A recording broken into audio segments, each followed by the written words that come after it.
Bonjour! Chez Apsys, chaque trimestre, nous communiquons à nos salariés les principaux indicateurs financiers. Ce trimestre, une question nous a été posée. Qu'est-ce que le coût humain?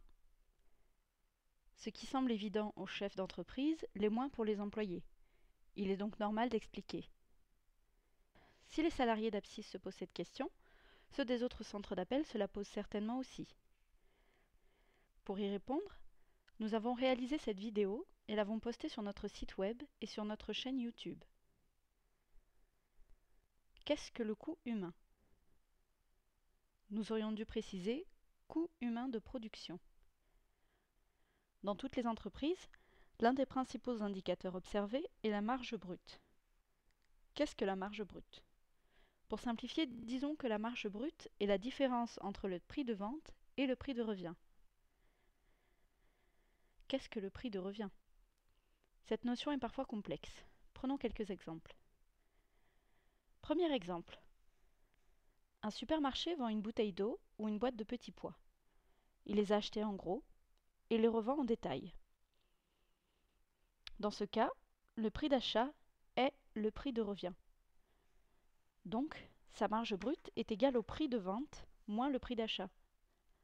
Avec cette marge brute, le commerçant doit payer tout le reste, loyer du magasin, salaire, charges, etc.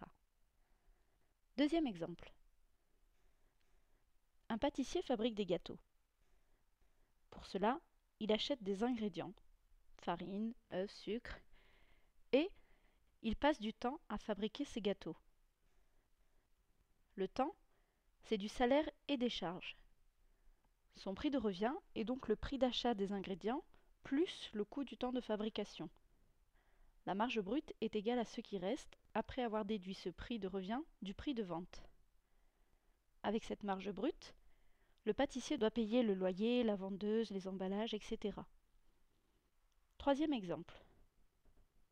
Notre métier, l'accueil téléphonique. Nous n'achetons pas de produits à revendre ou à transformer. Nos télésecrétaires accueillent des appels téléphoniques. Notre prix de revient est donc constitué uniquement de temps. Le temps passé par les télésecrétaires pour gérer les appels. Le temps, c'est des salaires et des charges. Le coût humain de production est donc la somme des salaires et des charges des télésecrétaires et de l'encadrement de production. Notre marge brute est donc la différence entre notre chiffre d'affaires et le coût humain de production.